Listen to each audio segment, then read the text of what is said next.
Hi everybody. Today I'm going to play one of my favorite video games of all time. It's called Carriers at War by SSG from 1992. This will be a tutorial playthrough for the Coral Sea scenario as the US Navy side. And I realize Matrix Games reissued this title with updated graphics years ago, but I still enjoy the old school pixel art of the original.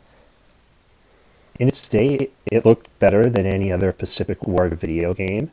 It still has a certain charm, and that's just one of the reasons why I feel this game is worth revisiting.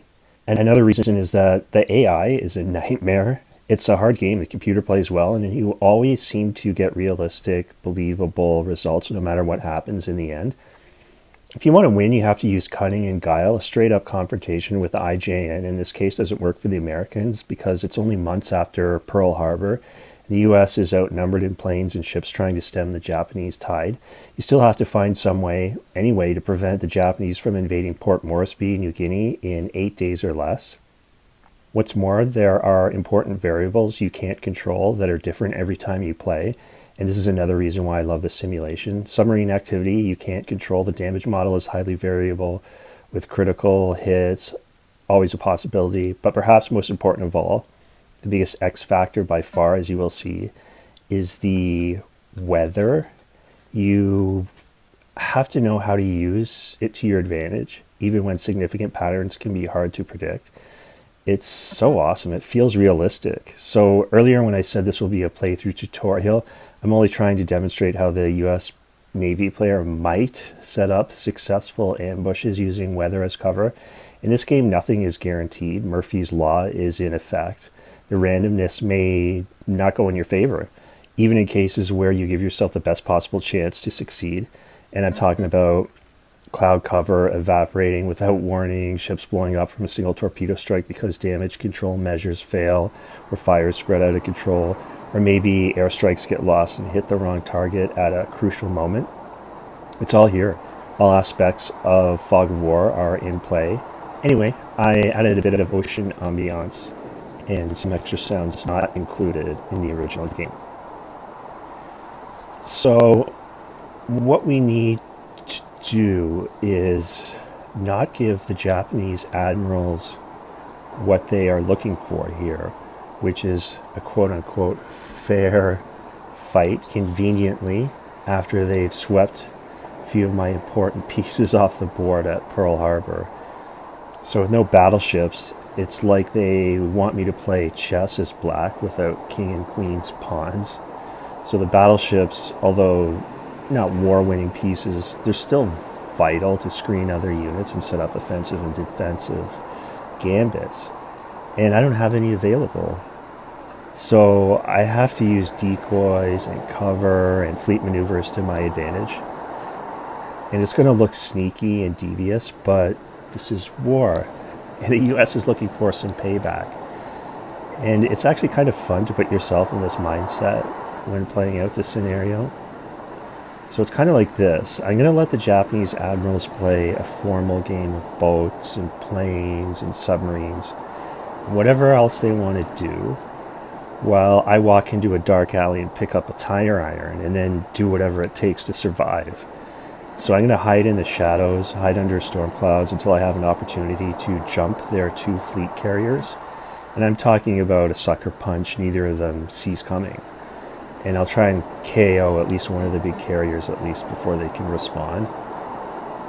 I'm just not going to square up under open skies over open sights at a distance of 180 miles. I mean, that's exactly what they want. Their torpedo bombers have a major range advantage, and they're actually really effective, those Kate bombers with their torpedoes. So you got to make this ugly. You got to give the Japanese a distraction to look at, an auxiliary ship or an otherwise easy target, and while they're occupied, that's when you strike with everything you got. So we will switch to more play-by-play here, so I can describe sort of the strategy that I'm going to use. You find that you're always drawing like the bad weather on the map, and then just trying to run your task forces into systems. And you can see that little band graphic, the cloud cover. So you have the three big main task forces. The Hobart is the capital ship of the little surface vanguard that you have to screen the two carrier groups.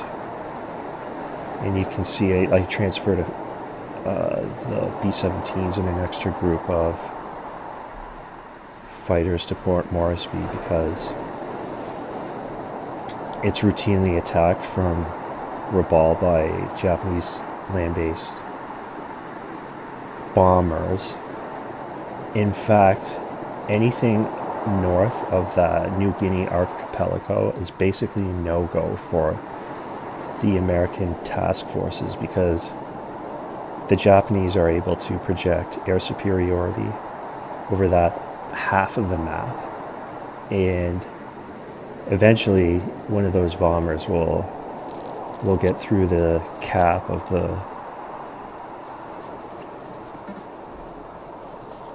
fleets. Okay, so we have, looks like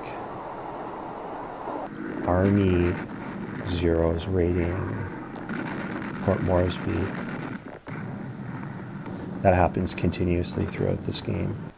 Any land-based aircraft you're going to fly against Japanese ships will come out of Port Moresby. The other bases you have on the east coast of Australia are just simply too far for everything except B-17s. But I find I get better results from the B-17s if you transfer them to Port Moresby.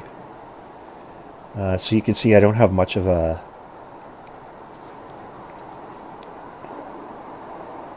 much to work with in terms of weather now. So I'm going to steam west into just that little band of cloud cover. So you can see north of my task forces here, that star, which is a enemy task force sighting. It looks to be the fastest moving contact on the map, and that's kind of a dead giveaway to the location. Oh, there's two now. So let's see. And it's whatever's moving fastest is usually the two big Japanese carriers. The one curious fact I researched about the Shokaku and Zuikaku is that of the entire Japanese Navy, they were equipped with the very best machinery and engines. So they could go really fast. And even more so than what the super battleships had, the Yamato and her sister ship, even though they displaced twice as much. The engines of the two sister carriers there could generate more kilowatts of power. So, and it's apparent in this game too, like they can really move fast, even if they take battle damage and stuff like that. I notice they're always zipping all around, it seems. The fourth task force there, that fourth green box, it contains the two auxiliary oilers, the Yosho and Tippecanoe, and their destroyer escorts. So they are useful in this scenario to create, I don't want to say use them as bait, because I hate doing that, but you want to try and you position them in such a way that the Japanese have to fly past those ships in order to get to your carriers, and usually they just can't resist the temptation to attack, and then that's the perfect opportunity to launch a counterattack once the Japanese strike groups, or if they divert. And that's the cool thing about this game too. You don't, once you launch a strike off your carriers, it's like you don't control what planes attack which ships or everything. It's just, you know, who knows what happens. There's a lot of cool things like that in this game that I like. You have control, but there's limitations to what you can direct and everything. So you can see here I had a difficult choice. Have a weather system really far in the north. I have one to the west and east, but I don't like the fact that right now I'm kind of, well, I'm in a small thunderstorm, but it looks like it's dissipating, so I'm just going to back off until I'm under cover and a target is under open skies, and I don't see that happening right now. You can see the auxiliaries are sort of kind of left hanging way off to the northeast of my carrier group, but they're under cover. Hopefully they'll at least maybe help spot the Japanese task force carriers, their strike group, as it comes down to confront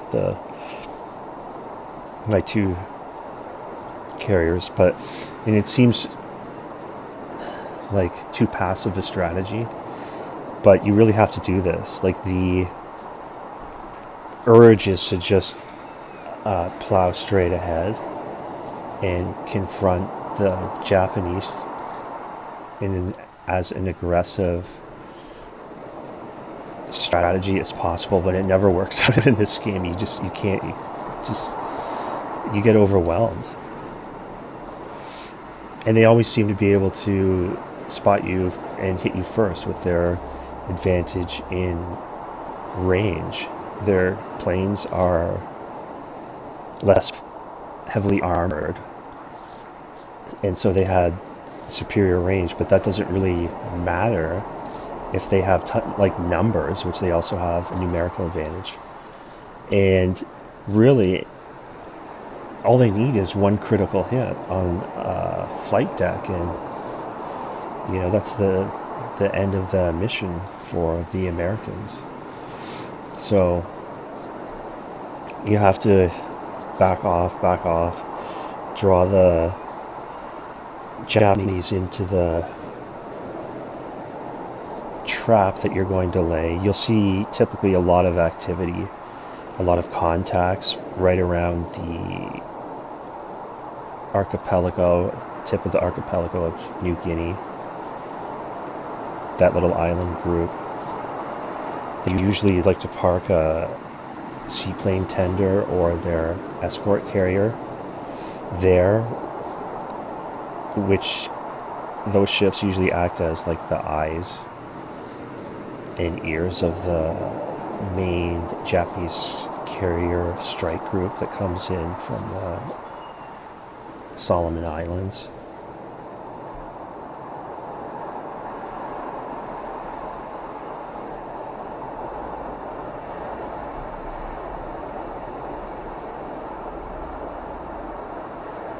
Like that contact right there. Well, here we have a big air raid over Port Moresby. You get the Betty bombers doing their thing. But that contact in the center of the map there's no guarantee that that's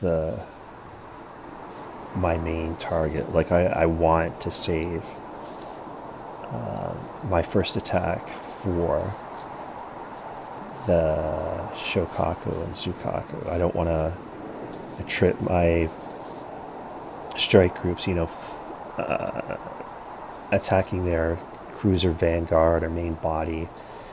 I'm going for the big prize here, which is the Japanese flat tops, the big ones, not the escort carrier. So who knows what those contacts are. Just too far away, I don't have the right setup, and there's no point in me steaming north, like under open skies. I have to wait until like a weather pattern develops that I can sneak into to close the distance.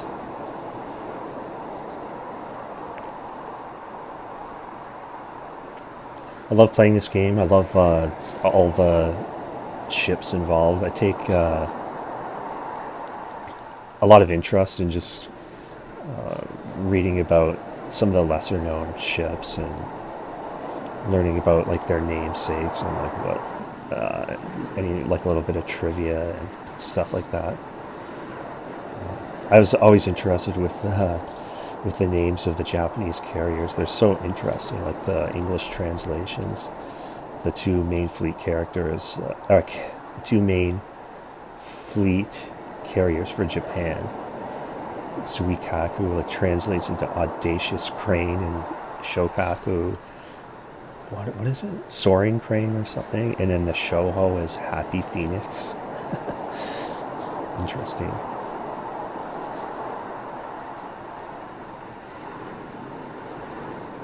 Yeah, they're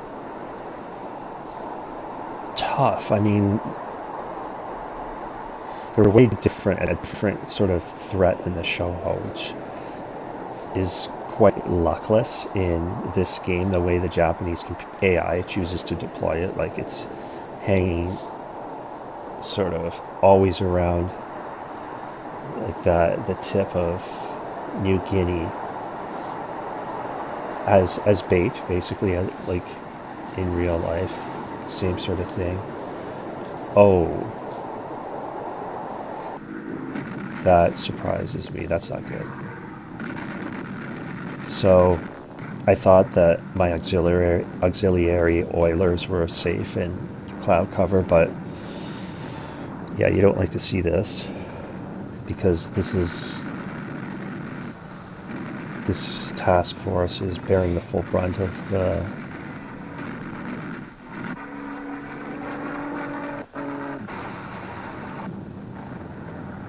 Japanese naval air arm here. The Cape bombers are just going to destroy Neosho, which happened historically, but this is a poor setup. This is like a bad mistake. I really thought this would not happen. Actually, this is bad. But it's even worse when you lose ships in this game that were not lost historically in the battle. It really punishes you at the end with the scoring with that. But yeah, obviously the Japanese did sink this ship in real life. And Neosho, someone, I think his name was, I looked this up recently, Oscar V. Peterson, won a Congressional Medal of Honor on trying to save that ship. He lost his life trying to seal hatches and stuff as the ship was going down. He was last seen with third-degree burns on his face and hands, which is terrible. But anyway, yeah, this Tippecanoe was not lost at Coral Sea, so this is not off to a good start. Like if this happens in your game of Coral Sea here, you should be able to follow up the strike with an attack directly against the two big fleet carriers. But the Japanese caught my ships here way too far away from the carriers. This was a mistake, and now I'm going to have to pay all this back with tax against the Japanese. The Sims, it was destroyed in real life. I think it was sinking and blew up as it sank with the Neosho. They're attacking everything. The entire task force is being targeted by all of the crack, torpedo bombers of the two soaring cranes. All of their best bombers are going against these ships. I researched the Warden too. It survived Coral Sea but was lost later in the war. I think near the Aleutian Islands it floundered and broke up in rough weather. But losing it here is not good.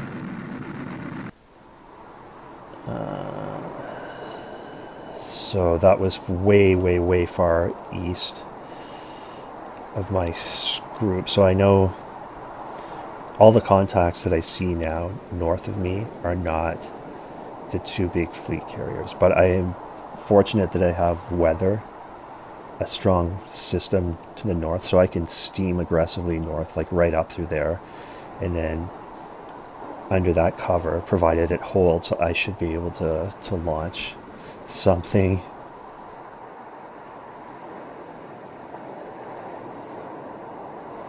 Yeah, you can see the damage. Neosha's already destroyed. Everything else is on its way down. That's horrible. So, yeah, the fleet carrier is my main target. Is somewhere within, closer to the Solomon Islands there, I think. But I'm steaming aggressively north now under these clouds. But you still have to check every couple of hours in game scale to make sure your cover doesn't just completely evaporate, and then I'll have to back off again and wait and see. I'm gonna have to steam southeast now, where the weather system traveled. But still a large system that I can hide in closer to the action, so it's kind of frustrating that you have to take days in game scale to set up these attacks, but you got to do it. You got to be sneaky.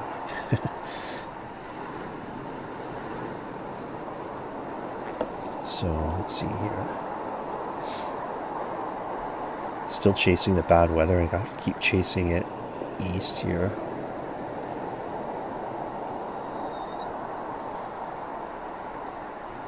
Let's see.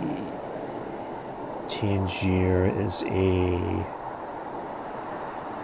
Yeah, see how that box went blue? The entire task force was destroyed, like it sank. Tangier is picking up survivors, I guess. It's going to duck into that cloud cover, and as a seaplane tender, hopefully I can get a location on the main strike group here. The Japanese must be closing in because they did sink that auxiliary group close by.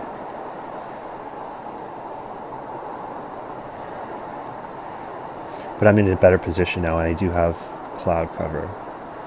By the way, I should mention, it doesn't guarantee, even if you're in clouds, even in a storm, you still can be attacked.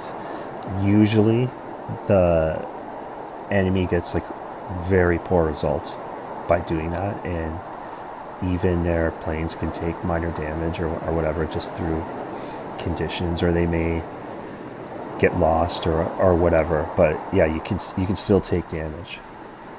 And the thing is, with the Yorktown and the Lexington, like, you just cannot count on them in terms of durability, because sometimes they can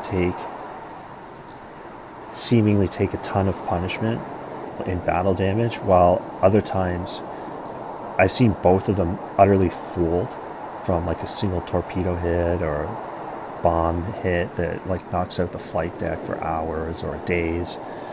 So you just never know. You just can't take any chances. That's why I'm hiding all the time until the right moment here. So I've got a huge weather bank I'm just entering, which is good. I'm transferring more planes to Port Moresby.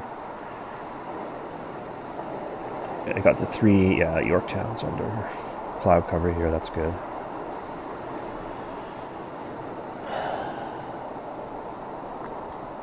Always patient. 6 days left. Within a couple days, you'll see I'll start to get surface contacts surrounding that archipelago headed towards Port Moresby, especially if I don't deal with the Japanese carriers. But I can sense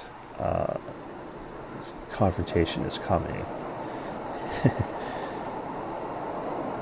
But I'm lucky here. I've got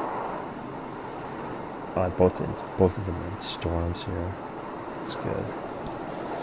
Both of the carriers. That's a really good, favorable weather pattern I can take advantage of here. It's going to sail east, full speed, hopefully intercept the Japanese carriers. Where's another air raid? You can see the middle. I had some cap there. All the contacts. That's the main body of the Japanese invasion group there. Oh, here we go. You can see those random contacts there. That's got to be the Japanese carriers. The ones that I'm after. That looks to be, we're at 2 o'clock. I have weather. So the Lexington is in a storm. That's 260 miles. It's within the range of my Dauntlesses. So I'm going to go for it. It's really far away. But that's the best I can hope for. I have terrible weather as cover. And I'm launching all my Dauntlesses. It's too far for the Devastator torpedo bombers, but it's going to be a free attack here. This is the sucker punch that I've been looking for. They have probably discovered me now, but I have weather cover and they don't, so I have to go for it. This is the leap of faith you have to take here. Also, you can see them making that turn toward Port Moresby, which is within the range of my land-based bombers. I've got B-17s, the Banshees, the squadron of Army Dauntlesses, and I think the B-25 Mitchells there that I transferred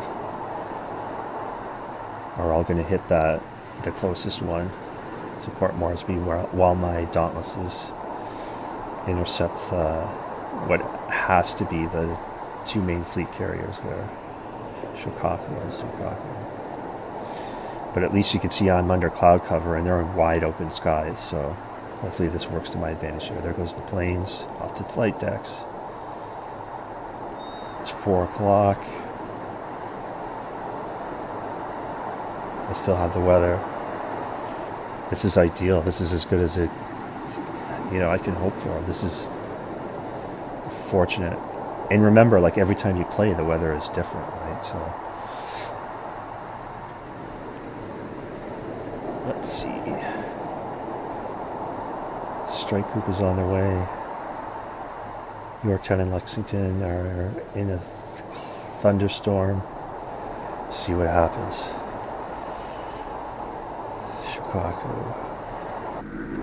I got a hit there. Oh, I lost 3 Dauntlesses. Got a hit on the Mayoko. That's the strike group's flagship. That's where their flag is going. So I'll always take hits on those cruisers. They're such a pain in the butt. Really powerfully built in real life and hard to sink. So Shokaku. You also can't, like I said at the beginning, the fog of war is in effect here, so you don't necessarily believe your eyes. Like the visual representation of the results of your strike, it could be inaccurate. Like you could seemingly set a ship on fire from stem to stern in this graphic, and then check the actual results later, and the damage is actually more superficial than you thought. So, but this was the sneak attack that I was hoping for. I did get some hits. I'm going to guess that this is not going to be enough to knock out either of the ships. I did get hits on both of the carriers, apparently. That's what my pilots are reporting, but we'll see if there's a response today. Shikoku's on fire. The contact is still moving quickly, so they weren't able to respond. It's dusk now. And I still have weather, which is good.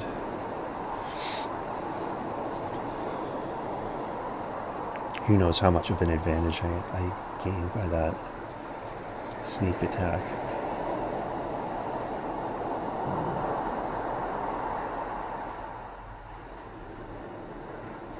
Oh, here's the Banshees attacking a Japanese seaplane tender. B-17s.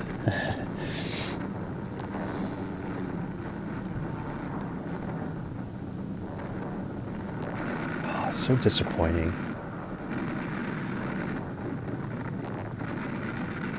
It's important to get these ships that act as the eyes and ears of the strike group. But I'm just not getting the results from the high-level bombing. Come on, Banshees. What are these? Oh, the Hudsons, the RAAF, so I guess that's the Royal Australian Air Force. Ooh, the Banshee. You don't often see that. Banshee's got a hit. Yeah, that's like a... I'll take the hits. It's dark. I got the first blows in. So... But there was a cost, obviously. Like, I've already lost an entire task force. And I can't confirm any sinkings. So... But we'll see. We'll still... try and find some weather here. Have to back off, I guess. Head south into the cloud bank.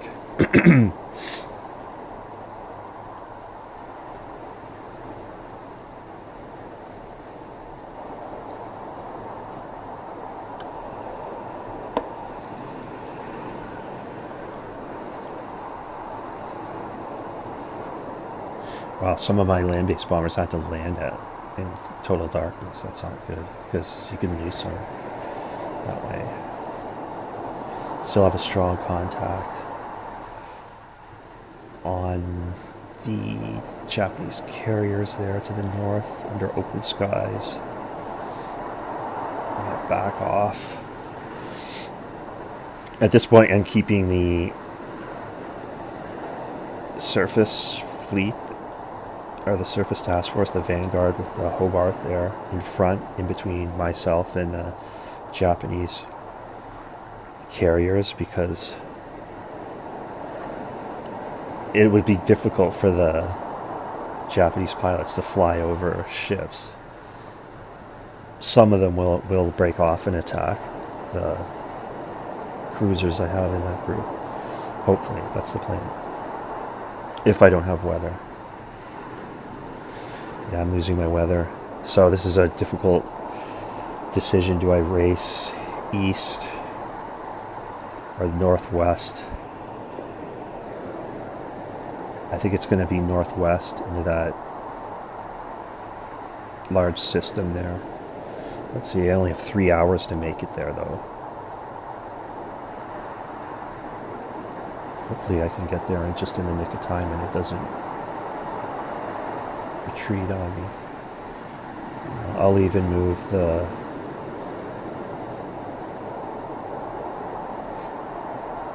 my cover force in there too.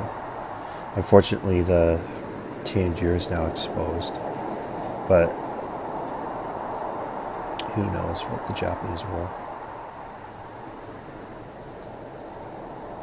decide to do here.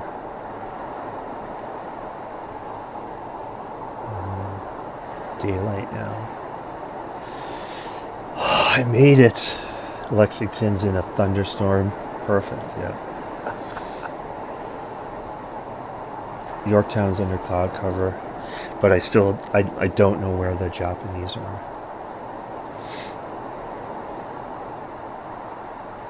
Hobart's exposed. get him in the clouds here.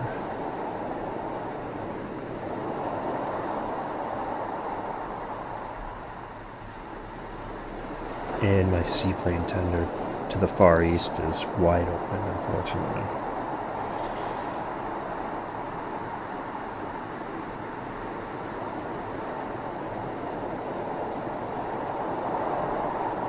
So hopefully you can make it into the clouds there.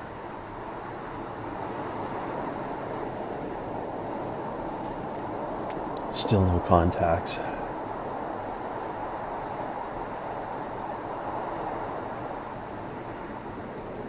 Nothing. Run an hour. The weather's evaporating, so we're gonna be exposed here in a couple hours, I think. Hopefully I can find the Japanese before I lose my cloud cover.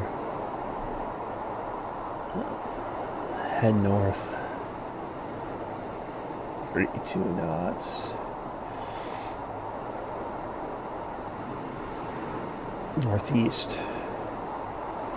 Yorktown, head northeast. Contact. That's probably... That could be the Shoho. That's usually where the Japanese put that. Keep that ship to cover their transports coming around the bend there. But that's the bait. I can't take it. I want the big carriers. But if I don't find anything as the day wears on, I might have to strike that contact. We'll see. Tangiers underneath the clouds, which is good. Port Moresby is being attacked again. The Betties.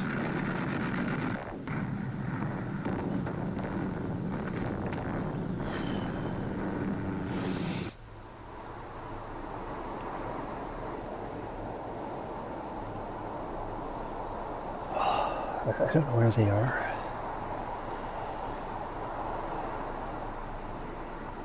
So that a column of weather due north, I'm probably just going to steam north aggressively, see what happens. Close the distance with that contact. If that's the only thing I got late in the day, I'll attack it. I might even be close enough to use the Devastators. Oh, you can see something making its way to Port Moresby. You can tell the Japanese have located some of my ships. I use land-based bombers against that.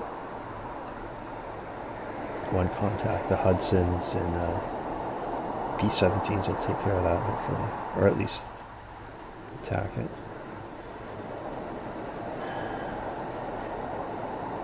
Should I?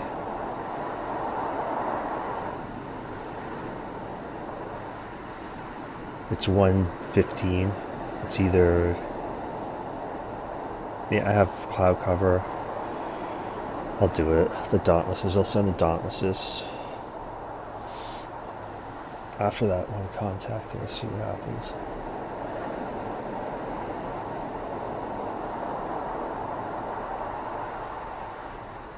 Although it's not moving, I think I made a mistake here. It's not moving fast enough to... Yeah. This is bad. I made the wrong choice. It's the one that's closest to me. I hit the wrong group. And there's enemy planes approaching. So, yeah, this is bad. Although this seems like a very ragged response, so that could be from a damaged carrier. That's not a cohesive group of torpedo bombers. they finally hit the Yorktown. That's bad. Valves. Oh crap, this is not... Oh, Lexington took 2 hits. This could be game right here.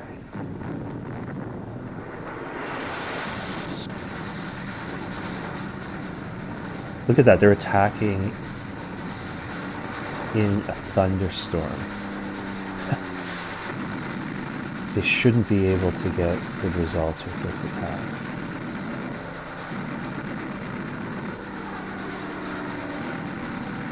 No.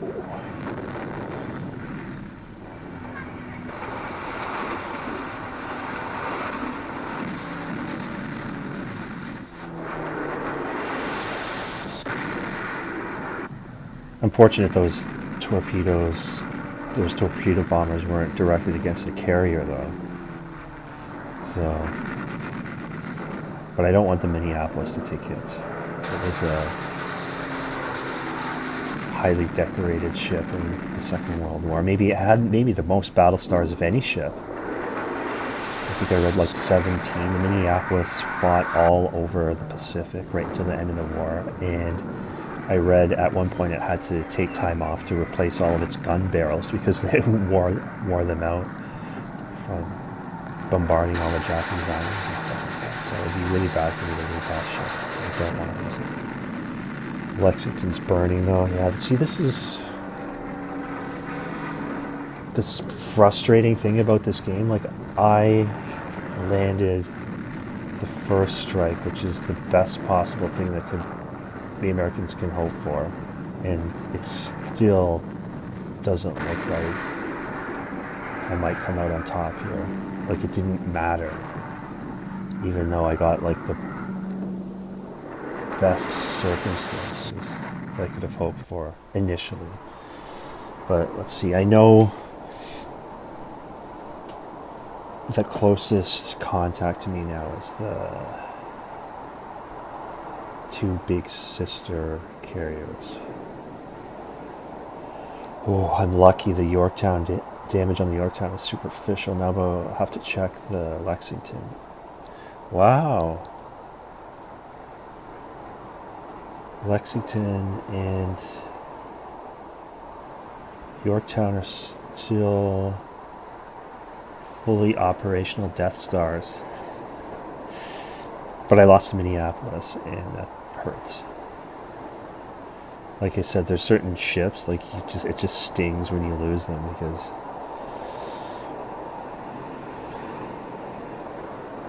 you know it wasn't supposed to happen. So the first thing in the morning, the next day, I'm gonna launch everything against that group, and since I know actually that's where their carriers are, I'm going to rush it with my cruiser Vanguard and force them to respond to it. And then that should hopefully give me an opening to deliver the next blow. Because surprisingly, shockingly, even both of my carriers are in better shape than I thought they would be in after that air raid. So I don't mean to sacrifice that task force. I hope it finds cloud cover, but this is like the desperate times. This is like the climax of the battle, because I'm committing these ships.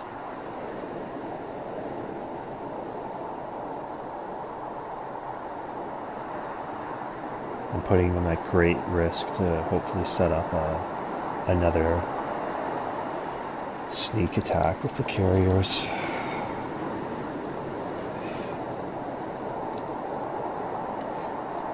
And it looks like, well, for the amount of planes that attacked my carriers, they have at least one fully operational. So I would guess. Maybe both of them are superficially damaged as well. See the weather now. I got nothing. That's awful.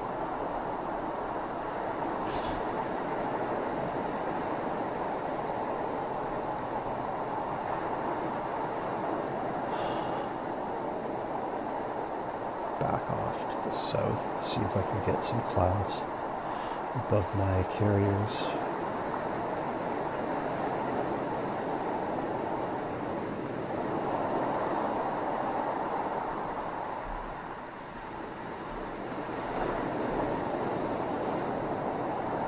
Let's see.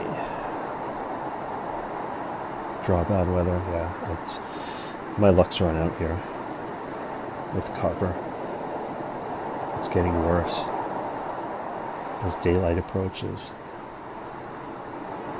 So this is just going to be, now it's just a coin flip. See who locates each other first. I got nothing to work with here in terms of weather. So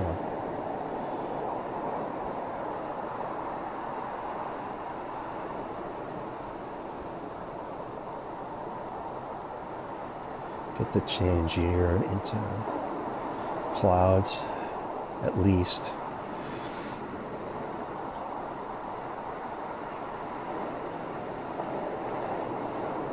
They located me first. At least one of my task forces. So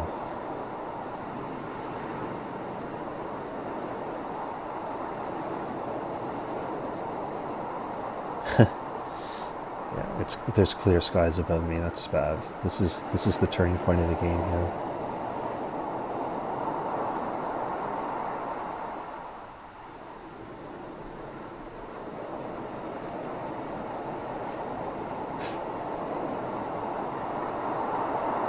They're so close to the cruisers. They're gonna actually. This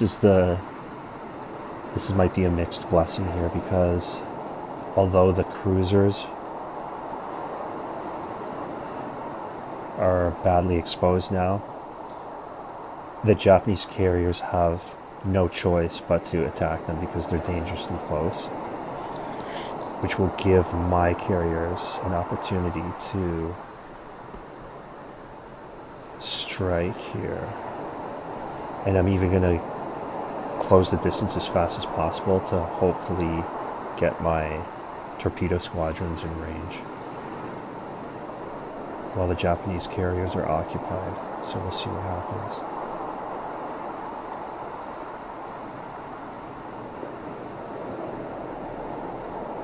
It's going to be full steam ahead there. I'll send the Dauntlesses first.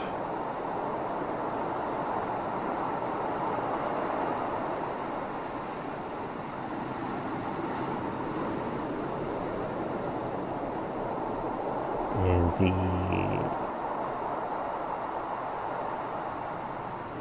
I don't have many available, actually. A lot of them are damaged.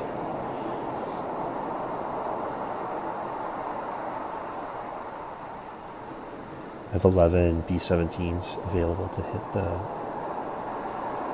yeah, see, this is going to be painful. But, in effect, I just sacrificed these cruisers.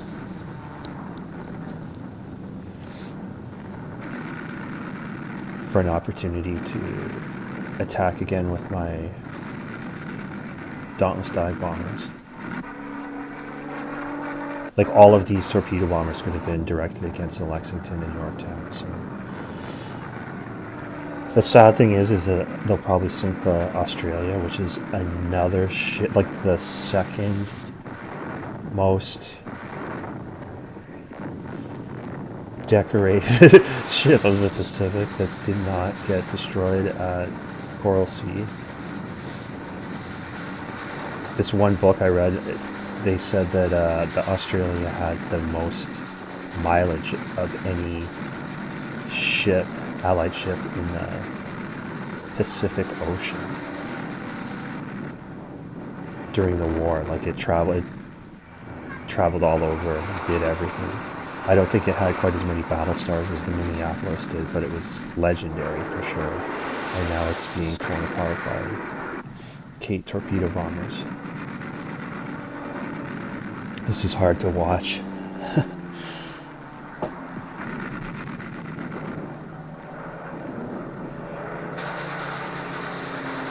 A long time ago, I made one of the few models, like plastic models I made, was a Kate torpedo bomber. I think it was 1/48 scale. It turned out really well too. It was I made it an Army one. Like it didn't have the Navy markings. I made it like a olive drab, but it really turned out. I have no idea what happened to that. Like, it just got lost in some of the many moves I made earlier in my life during the years I spent in university, unfortunately. Maybe if I live to retirement age, I'll get back into model making. I used to enjoy doing that. And I remember, yeah, the amusing thing about it is I remember painting the three. It came with 3 crew. I think the Kates had 3 guys that you could paint up and put in the cockpit. Anyway, Chicago. Chicago is survived Coral Sea, but was lost later. So that's going to be a huge minus if it actually goes down when it comes to the final scoring of this scenario. So my Dauntlesses are on the way, and ooh, I can escort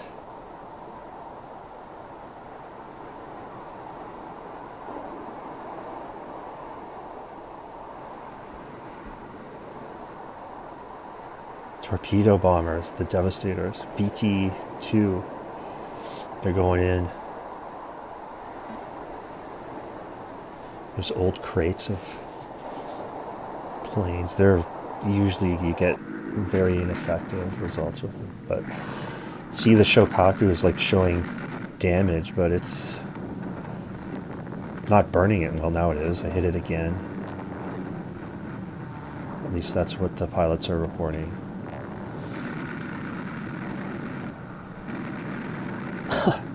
Tsukaku looks like it's unscathed somehow through all of this. I need to get hits here. This is the game right here. I have to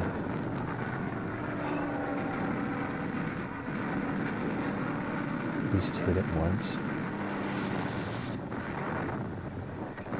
Got the Hagaru burning, that's good. I'll take hits on the cruisers any day.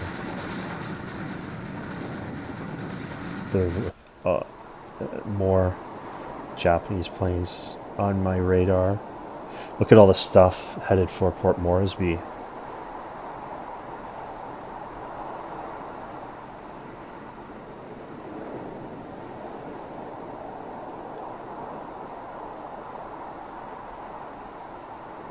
I can't do anything more with the carriers. I'm committed. Everything's committed.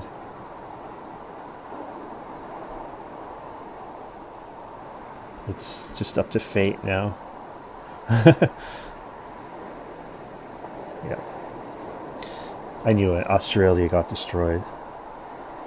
And Chicago's gone too. I only got the Hobart left in a destroyer as a screen. So I'm going to have to hope for the best here. And they're going after the New Orleans.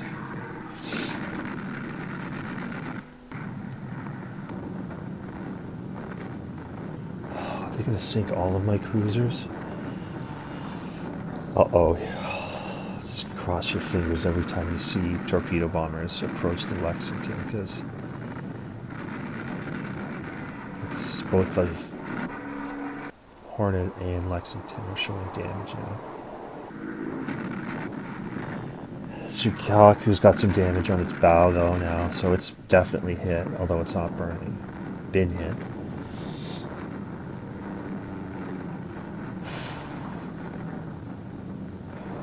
B-17s did nothing. The Devastators going after a cruiser. And they really smacked up the Hagaru.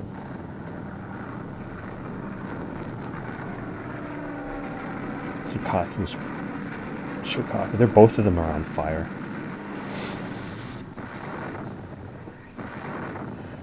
Really could use a torpedo hit on the Zukaku. Nothing.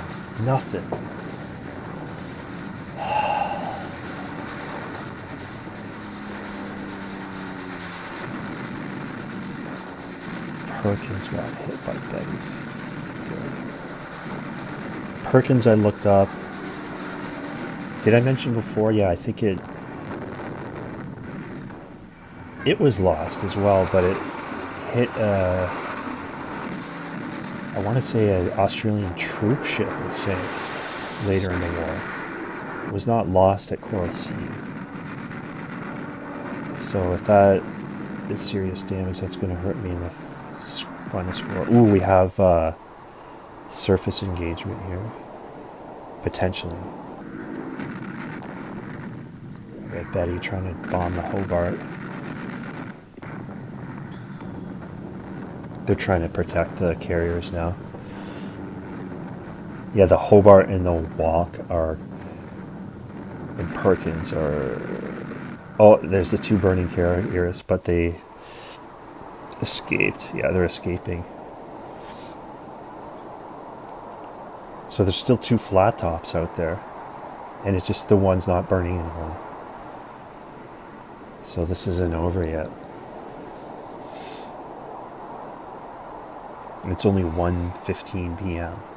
So there's time. There's still time for a second evening strike here, if I can just locate a target.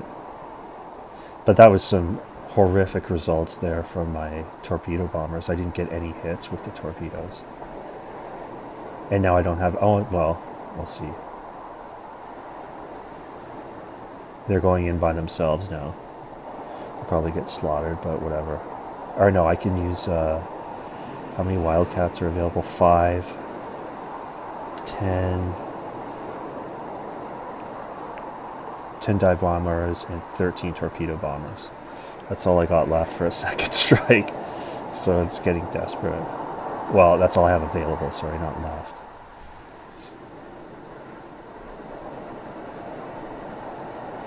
So let's see. Port Moresby has time to... Alright, now the Marauders and the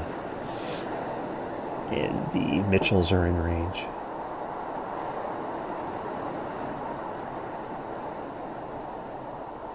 Mitchells can skip bomb. You never see that modeled in games, but it was a technique that was used in the Second World War. I don't think it's factored in this game, but I know the American medium bombers tried that. Oh, the Mitchells found the Shoho. Yeah, this isn't playing out as hit, because the Shoho historically was the first thing to go down. This is the first time I've seen it all game. So the dive bombers. Audacious Crane is looking bad.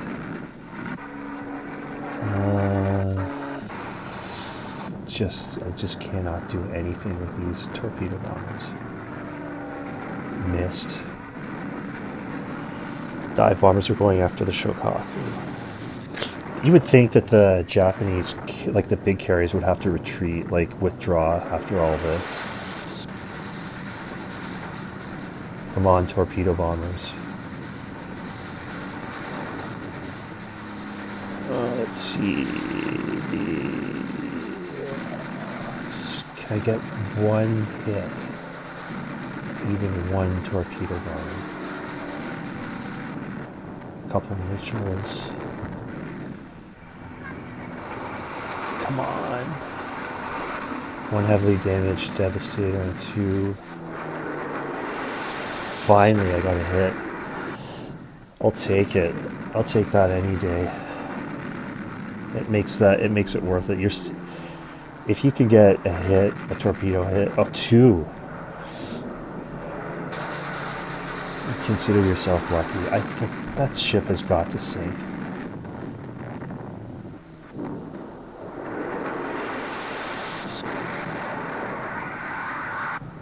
The Marauders are attacking the Shoho. Come on, I need a hit.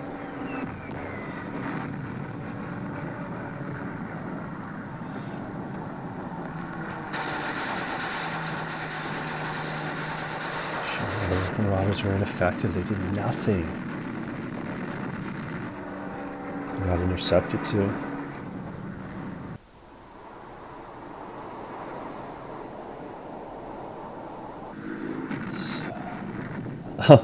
The Banshees, they got a hit. Man, I'm getting good results with the Banshees. You don't see this very often in this scenario.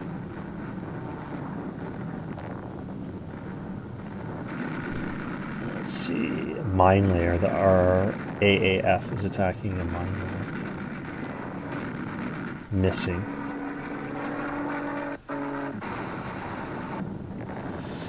Oh, the troop ships are getting close to Port Moresby.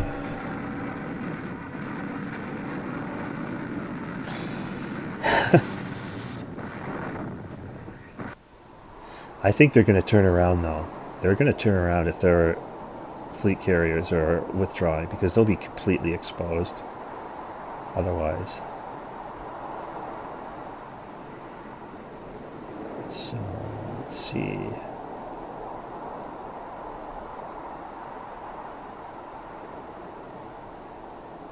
Still a contact there. I'm going to head north. I'm feeling more confident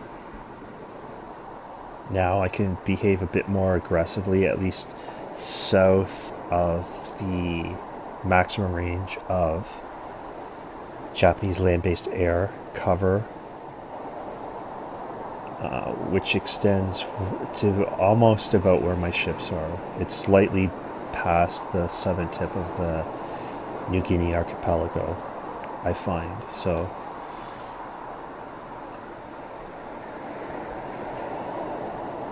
and I still have some weather. I think they're pulling out. I think the Japanese fleet carriers are pulling out here.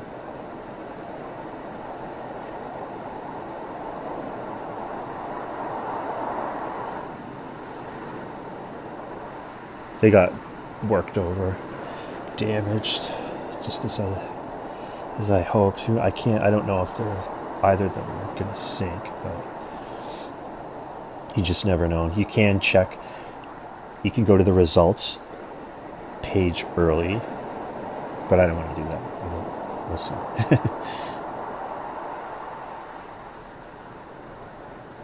I've taken a lot of losses myself here, though. If those carriers are damaged and they escape, even though it looks like the transports are turning back, I'm still going to lose, because it's just going to be scored like minor Japanese victory if I've lost too much defending Port Moresby. And you could make the argument, because I've lost like my best cruisers, like the two that I don't want to lose. I've Chicago, Australia, Minneapolis. Like you don't, and the entire auxiliary task force with the Neosho and the Kippecanoe and their 2 destroyer escorts. So it's not like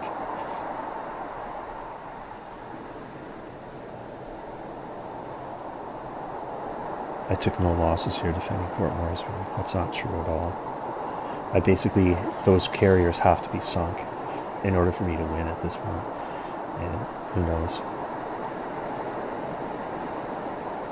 I only know that they're damaged enough to withdraw at this point, I'm guessing. Haven't seen any submarine attacks this game. That's unusual. Usually you'll see like the whole window will change and it'll say like submarine action. But yeah, I think this is like the first game I've played where that hasn't happened at all yet, which is weird. So morning we just have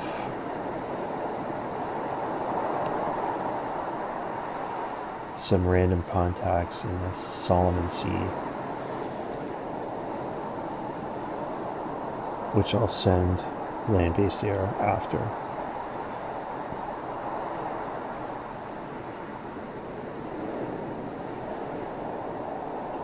I'm not going to move much farther north than this. Otherwise, anything that I put up there will just be subject to multiple attacks from land-based air, like multiple per day. So, and like I said, it only takes 1 or 2 bombs to get a critical hit on a ship.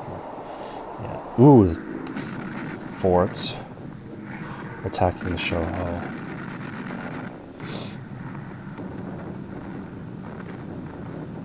That's weird that's going to get off scot-free maybe. All right, finally.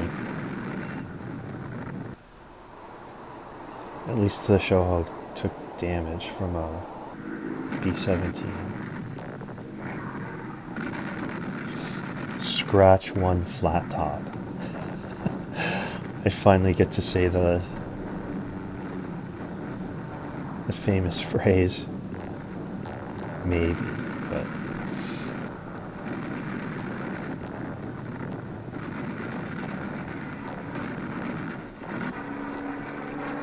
and the Japanese are back to attacking Port Moresby every single day now.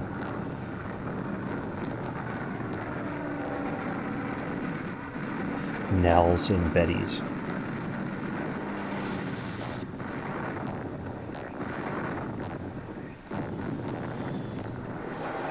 If they get really good results, people like I haven't played the Japanese side very often,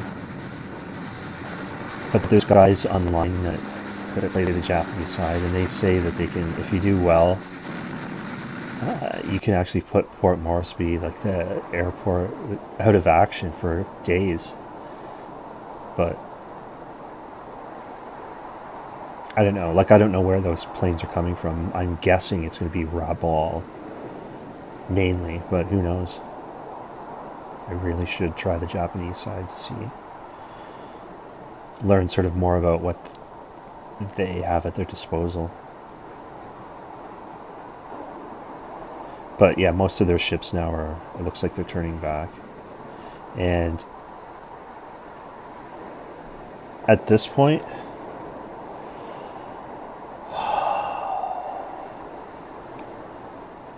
I think everything's going to be pretty anticlimactic. And I will steam north for the last final days to see if I can snipe at any straggler Japanese ships. Basically just shill for points in the event that both of the big carriers escaped. Like they didn't sink. I'll need all the points I can get. Because I have no proof that the Japanese actually lost those ships. They could just be damaged. So we'll park just south of the tip of the archipelago here.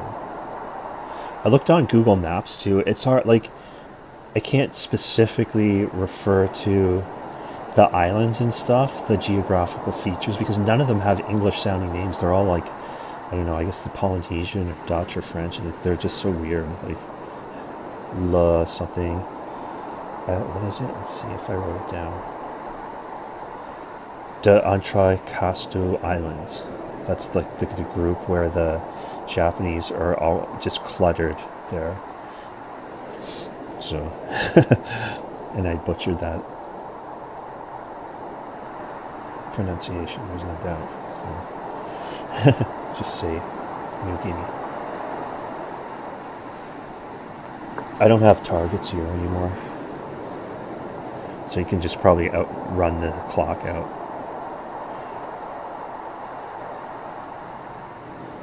But I mean, there's one way to look at this. Like, I turned back the invasion fleet, Japanese invasion fleet, and I didn't lose either of my fleet carriers, which should count for a lot. However, I did lose a lot of valuable, prestigious ships that did not historically get destroyed at Coral Sea, namely the Australia, Minneapolis, Chicago, the entire auxiliary oiler group, and a couple of destroyers. So who knows? At this point, like I said, I gotta have sunk both the Shokaku and Zukaku. Otherwise, I don't think I'm going to get a victory here. In terms of like just the points, how this game is scored. But I have 1 more or 2 days just to see if I can bang away at these like stragglers. See if I can get maybe a seaplane tender, or maybe this is the Shokaku here, or sorry, the Showa. No, it's a damaged seaplane tender.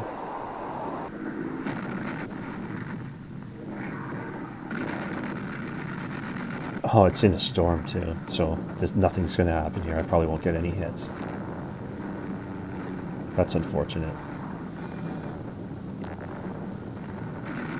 Yeah, it's protected. That's a waste.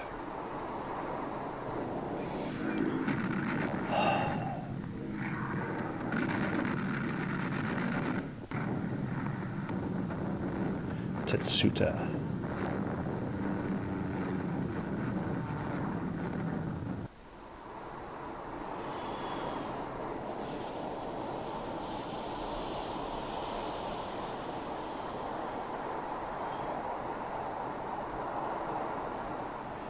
Don't have any bad weather.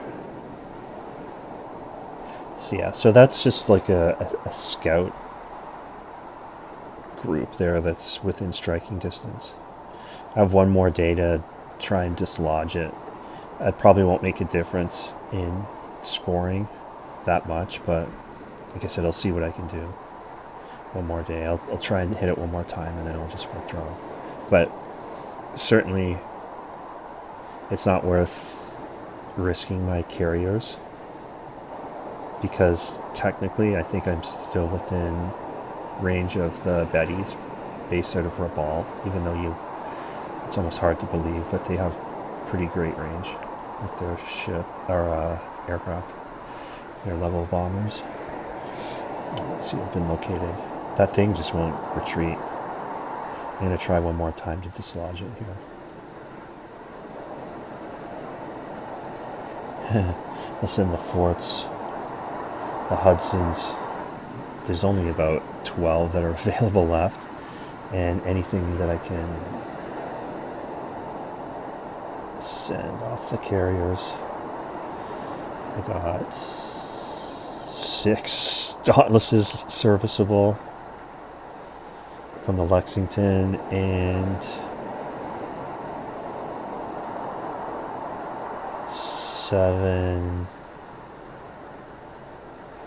14 from the Yorktown. That's it. That's all I can do.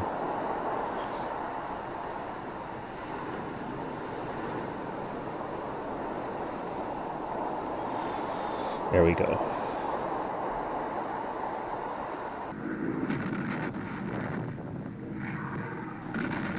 Good, got a hit. Take it.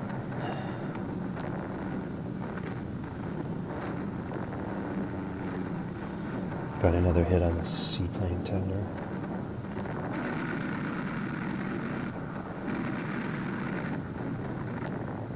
Come on, Dauntlesses. Missed.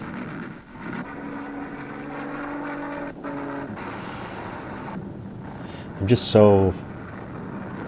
My planes are just... Or, naval squadrons, they're just so exhausted. I just have barely anything left that can strike effectively at this point. Hudsons are not very effective. Alright, finally I'm getting results from the level bombers here. I like it. B-17s are contributing. Tatsuta. That ship's named after a river. And the Japanese cruisers, I think they... They tended to be named after mountains, like the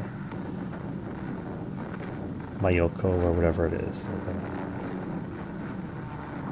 Yeah, they have really cool ship names. Anyway, the Yorktown, if I get hit here or damaged, I'm withdrawing. What I'm doing now is not worth exposing my carriers to damage. This is actually stupid. Like, this is a blunder, operational blunder by putting my carriers here, I admit. If I lose one of them from this attack, I'm going to be so pissed. Because like I said, all it takes is one. Yeah, they have enough air power to make what I'm doing now to see. Yeah, none of this is worth it. I'm withdrawing. And I'll just run the clock out and just hope that I've got the two big Japanese carriers in Davy Jones' locker. I'm withdrawing. Enough of this stuff. The little light cruisers and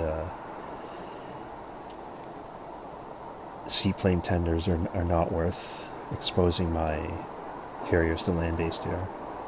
So yeah, I'm running this out. I'm going to run the clock out here.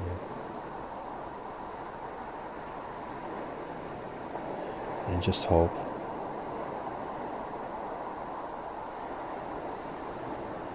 So this is going to be one more day.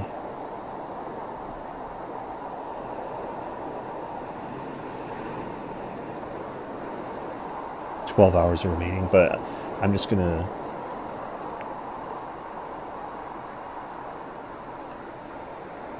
withdraw whatever I have left. Hopefully they don't run into submarines, and if I see any more Japanese task forces, I will just use I'll use land-based against it. So I still have 9 B-17s left, 4 Hudsons, and 4 Banshees.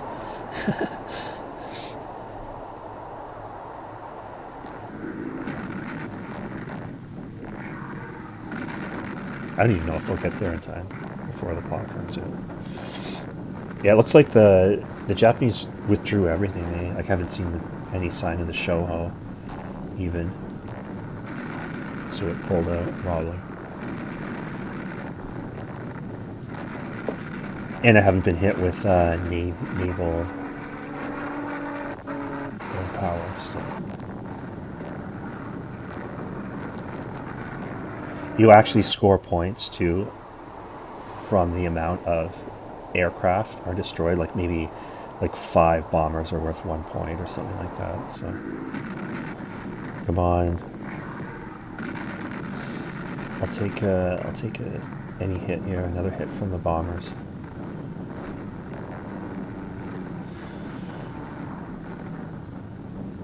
Oh, Banshees, come on.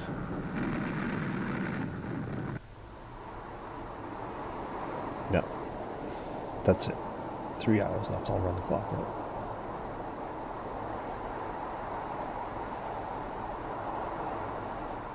No of submarines.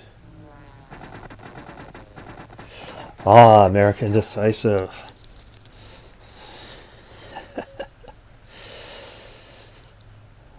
Let's see the reports here. I lost 8 ships. Yeah, Chicago's bad. Losing the Minneapolis in Australia is really hurt.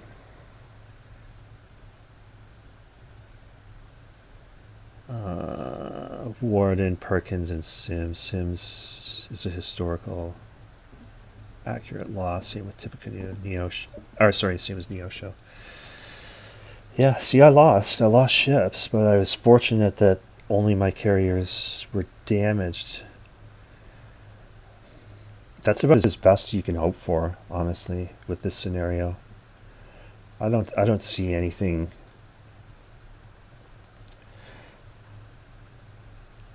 happening more favorable than this. I still lost, I lost 156 planes too, holy crap. So the Japanese lost 226, 6 ships. 14, I guess, I don't know what that means, like transport points. Oh, all of them went down, wow. That means the Shoho was sunk by B-17s. The Mayoko, yeah.